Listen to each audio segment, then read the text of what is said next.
India की #1 choice Bharat matrimony. Bihar में नई सरकार के गठन को लेकर बैठकों का दौर शुरू हो गया है। पटना से लेकर दिल्ली तक जबरदस्त हलचल देखने को मिल रही है। ये तस्वीरें पटना की है। बिहार की नई सरकार गठन को लेकर एनडीए घटक दलों के बीच मंथन शुरू हो गया है। जहां लोक जनशक्ति पार्टी रामविलास ने विधायकों की बैठक कर अपने विधायक दल का नेता चुना, तो वहीं दूसरी ओर कैबिनेट का क्या स्वरूप होगा, इसको लेकर भी मंथन शुरू हो गया है। लोक जनशक्ति पार्टी रामविलास के मुखिया चिराग पासवान के घर देर शाम केंद्रीय गृह मंत्री नित्यानंद राय पहुंचे। दोनों के बीच करीब आधे घंटे की बैठक चली।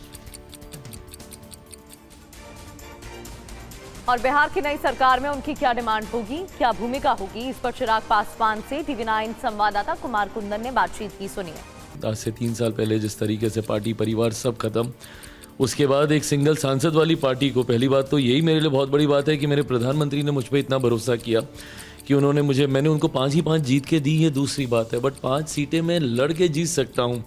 ये विश्वास मुझ पर रखना बहुत बड़ी बात मेरे प्रधानमंत्री जी के द्वारा जो उन्होंने विश्वास दिखाया। और उसी तरीके से विधानसभा के चुनाव में आपने तो एक का जिक्र कर दिया, पर वो एक भी जो जीते थे वो भी जीत के पार्टी छोड़ के चले गए थे।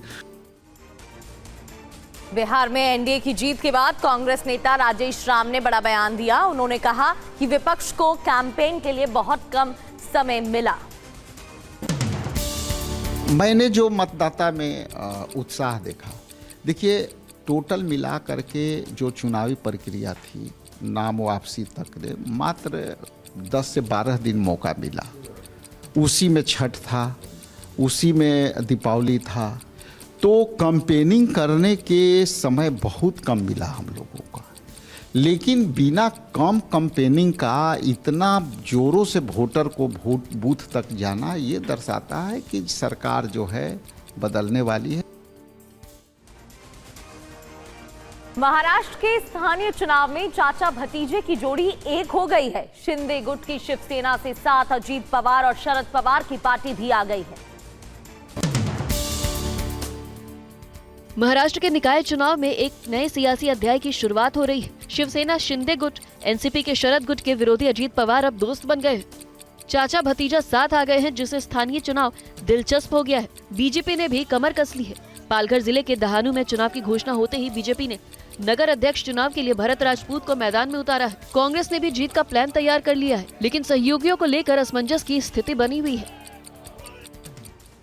मध्य प्रदेश के उच्च शिक्षा मंत्री इंदर सिंह परमार ने समाज सुधारक राजा राम मोहन राय को लेकर विवादित बयान दिया है। भोपाल में आयोजित एक कार्यक्रम में उन्होंने क्या कहा, सुनवाते हैं आपको। देश के कई सारे लोगों को फर्जी समाज सुधारक अंग्रेजों ने बना रखा था, जिसमें एक राजा राम मोहन राय भी थे। वो भी अंग्रेजों के दलाल के रूप में देश में काम करते रहे हैं और उन्होंने धर्मांतरण का जो चक्र चलाया था, उसको रोकने का साहस यदि किसी ने किया था तो बिरसा मुंडा ने किया था। इंडिया की #1 चॉइस भारत मैट्रिमनी।